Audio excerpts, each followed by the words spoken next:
विद्यालय का नाम रामजी पाठक मेमोरियल स्कूल है। मैं श्रीमती तुंजय पांडे और श्रीमती रिंकू देवी की पुत्री हूँ। आज मैं आप सभी के सामने गणतंत्र दिवस के अवसर पर अभिमन्यु की कथा सुनाने जा रही हूँ। महाभारत युद्ध में 13वां दिवस कौरव और पांडवों के लिए सबसे त्रासद दिन था। 13वां दिन एक ऐसा दिन था जब अनिति अपने चरम पर थी। आज मैं आप सभी को उसी 13वें दिन की दास्तान इस कविता के माध्यम से सुनाने जा रही हूँ। जब कुरुक्षेत्र की समर भूमि में शरशैया पर भीष्म हुए, तब कुरु कलंक के नयनों में क्रोधाग्नि लगी और ग्रीष्म हुए।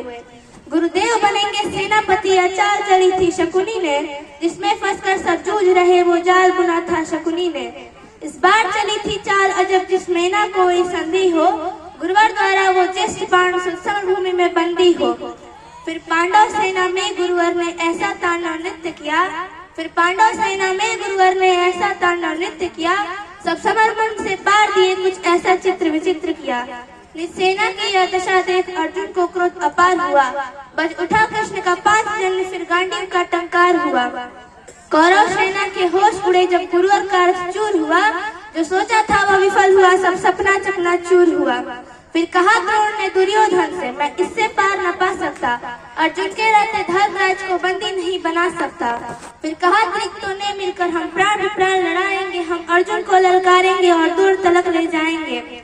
हम जान रहे अर्जुन से पा सकता कोई पार नहीं, पर इससे बढ़कर मित्र तुम्हें हम दे सकते उपहार नहीं। ऐसी नीति बनी जिसको सबने मंजूर किया, उसने अर्जुन को ललकारा रणभूमि से दूर किया। अर्जुन के जाते ही गुरुवर ने कुछ नवीन संरचना की, जिसका भेदन हो सके नहीं, उस चक्रव्यूह की रचना की। पांडव सेना भयभीत हुई और देख शत्रुदल सुखी हुए, सदा शांत चित रहते थे वो धर्मराज भी दुखी हुए। निश्चय तात को दुखी देख फिर शेर बब्बर को जगना था, जो धनी धनुष के बनते थे उनको भी नाक सड़कना था। है उम्र 18 वर्ष मगर यह बड़ा धनुष का धनु है उम्र 18 वर्ष मगर यह बड़ा धनुष का धनु है। सबने देखा कोई और नहीं, यह अर्जुन सुत अभिमन्यु है। मैं इसका भेदन कर दूंगा, यह भेद गर्भ में सुना हुआ। दादाजी चिंता दूर करो, यह सुख साहस 100 गुना हुआ। फिर अभिमन्यु के पीछे कुछ तेज चले, कुछ तीन चले, कुछ पैदल घोड़े रथ सवार ले गदा गदाधर भीम चले।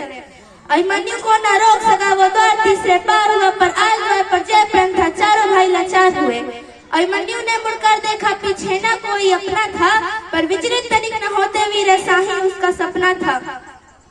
अर्जुन कोई एक पड़ा, कोई दो संग, कोयले झुंडों का झुंड गिरा। दुर्योधन दुशासन विकर्ण कृतकर्मा, अश्वत्थामा गुरु द्रोण और कर्ण को हरा दिया। फिर मारा शकुनी मामा को, वह कर्ण भिड़ा जो दुर्योधन की विजय लक्ष्य की आशा था। वह कर्ण भिड़ा जो दुर्योधन की अंतर्मन की भाषा था। वह कर्ण भिड़ा जो एक साथ 100 बाण चलाने वाला था। वह कर्ण भिड़ा जो दुर्योधन को विजय दिलाने वाला था। सबने देखा तो अंगराज रथ सही धरा पर पड़ा मिला, चेत हुआ तो भाग गया वो दूर सभी को खड़ा मिला। अब दुर्योधन हो गया कुपित ने सबका नाम पुकारा है, सब एक साथ मिलकर मारो ऐसा आदेश हमारा है।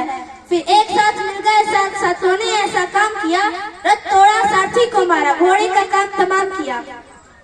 तलवार तीर जब टूट गए तो रथ के चक्के उठा लिए, उस रथ के टूटे चक्के से कितनों के छक्के छुड़ा दिए। अभिमन्यु फिर अदम दुशासन ने सर पर वार किया, गिर गया धरा पर वीर, तब पीछे से उसने वार किया। सब नियम युद्ध के भूल गए और ऐसा अत्याचार किया, फिर बारी बारी से सबने उसके सीने पर वार किया। यह मायापत की लीला है, मैं कृष्ण लिखूं घनश्याम लिखूं, कितनों को धूल चराया है, कितनों गुरुओं के नाम लिखूं। शब्दों में से शालापन, अब कविता को विश्राम लिखूं। मैं उस बालक अभिमन्यु को अंतिम बार पढ़ा